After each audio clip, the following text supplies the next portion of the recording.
Hi students, in previous period we discussed about the liquid component of the blood, that is the plasma, and today we are going to discuss about the solid component of the blood, that is the blood corpuscles. Now blood corpuscles are basically of three types: RBCs, WBCs and platelets.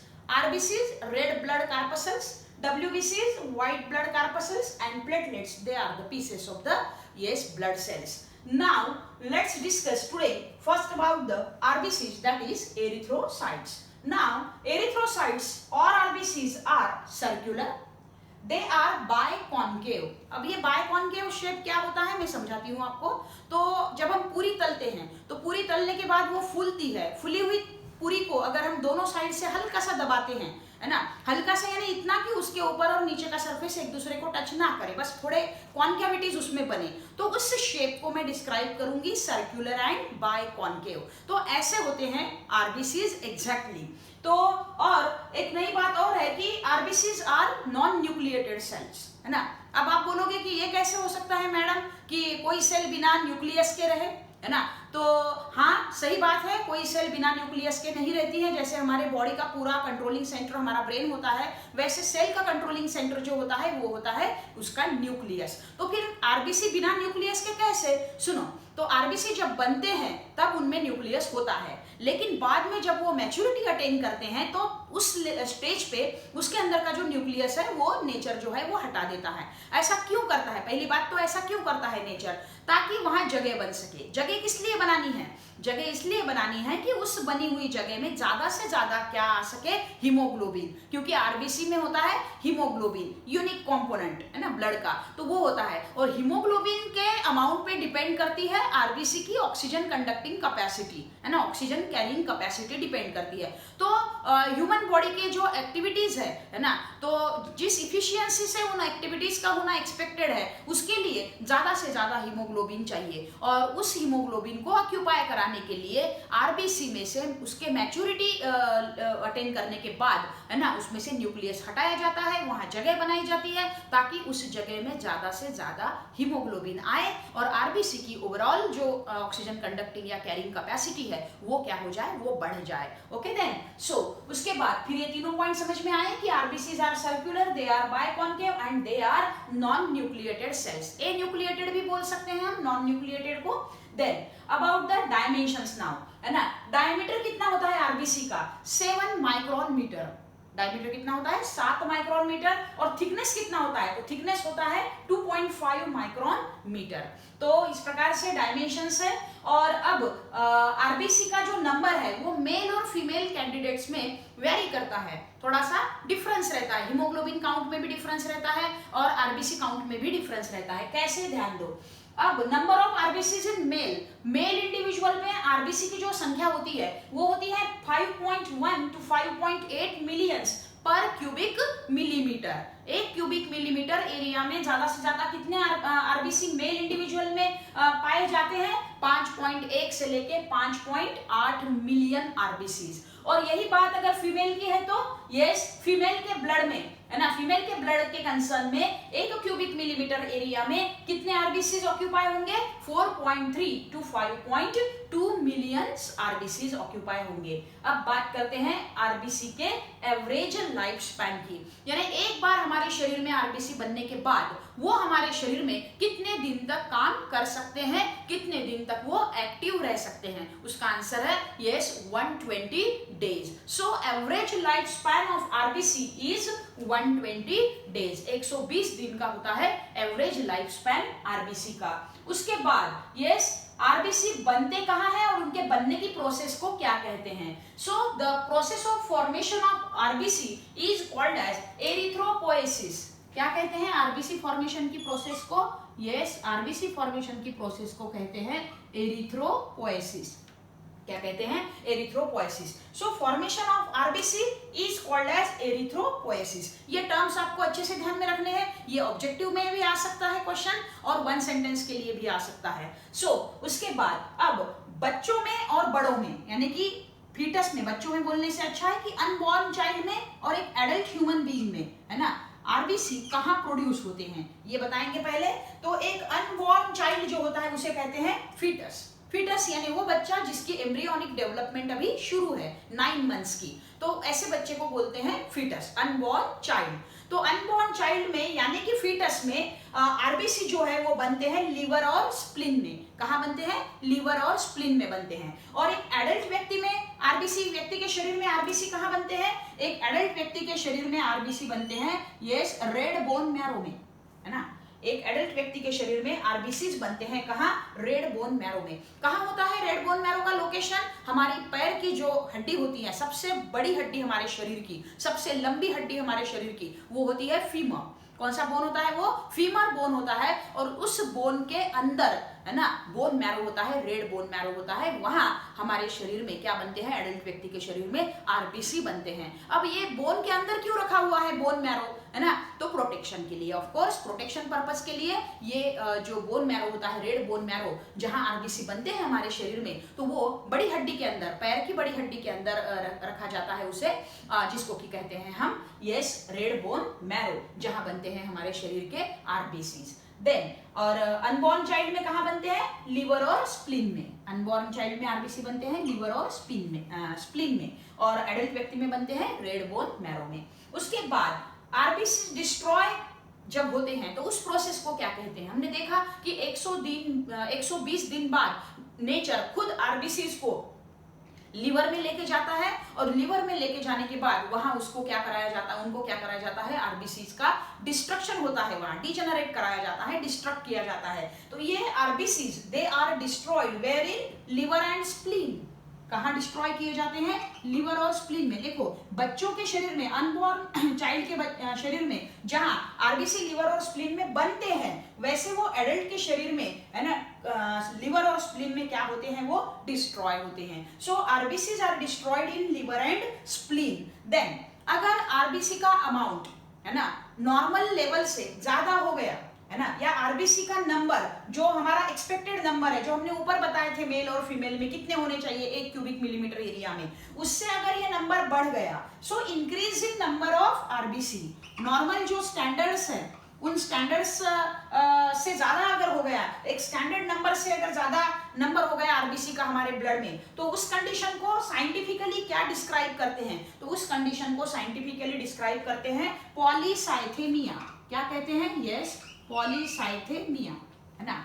Whenever there is an increase in number of RBCs, then the normal standard values, then the condition is described medically as polycythemia.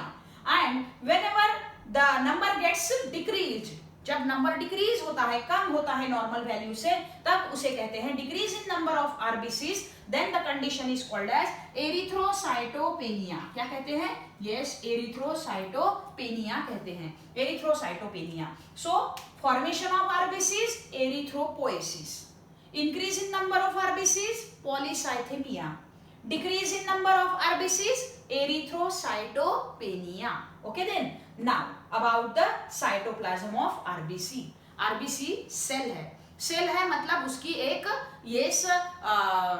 Cell membrane है, उसका एक cell membrane के अंदर protoplasm है, protoplasm में यानी कि cytoplasm और न्यूक्लियस है, और ये जो साइटोप्लाज्म है आरबीसी का, उसमें एक यूनिक सब्सटेंस होता है। यूनिक सब्सटेंस क्यों कह रहे हैं? क्योंकि वो आरबीसी के अलावा कहीं और नहीं होता है, इसलिए उसे हम कहते हैं यस यूनिक सब्सटेंस। ओके, तो ये यूनिक सब्सटेंस जो है वो है हीमोग्लोबिन। क्या है वो यूनिक सब्सटेंस? हीमोग्लोबिन। अब केमिकली हीमोग्लोबिन क्या है? तो केमिकली हीमोग्लोबिन है रेड कलर्ड कॉन्जुगेटेड प्रोटीन। कौन सा प्रोटीन?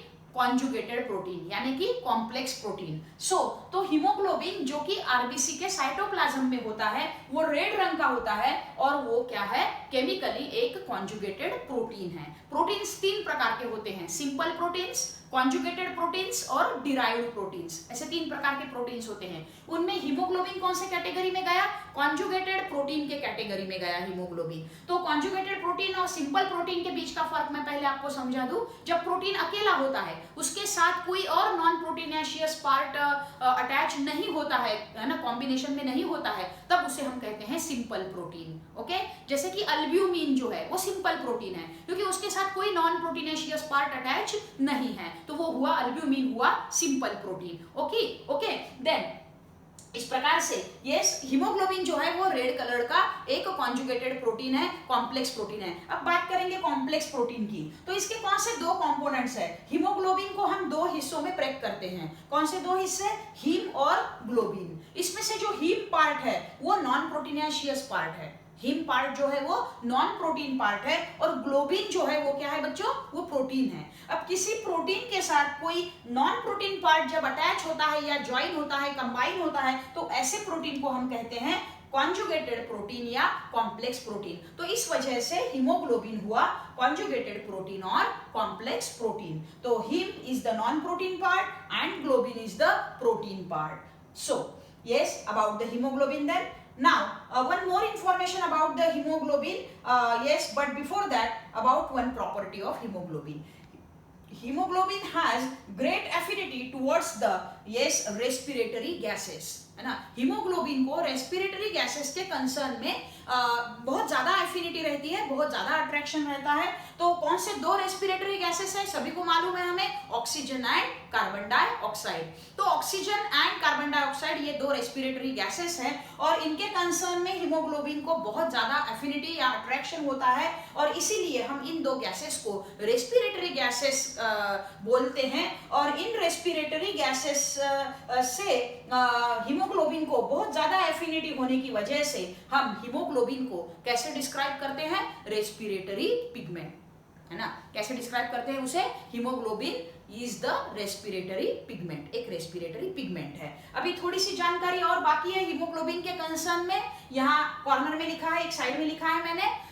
तो हीमोग्लोबिन जो उसका जो अमाउंट होता है, हीमोग्लोबिन का अकाउंट होता है, वो मेल पर्सन में कितना होना चाहिए 100 ml ब्लड में, और फीमेल में कितना होना चाहिए 100 ml ब्लड में, है ना। ध्यान दो अच्छे से। तो हीमोग्लोबिन काउंट जो है, एचबी काउंट जिसको हम बोलते हैं, तो एचबी काउंट मेल इंडिविजुअल में होना चाहिए 13 से 18 ग्राम, है ना, पर 100 ml ऑफ ब्लड। तो 100 ml ब्लड में ह्यूमन एडल्ट मेल इंडिविजुअल के ब्लड में, है ना, 13 से 18 ग्राम क्या होना चाहिए? हीमोग्लोबिन होना चाहिए। So 13 to 18 gram of haemoglobin should be there in 100 ml of blood, yes, in female blood, sorry, male blood. And then hemoglobin in female blood, yes, that should be 11.5 to 16.5 ग्राम पर 100 ml ब्लड। तो एक 100 ml blood में, है ना, haemoglobin का जो amount है वो कितना होना चाहिए?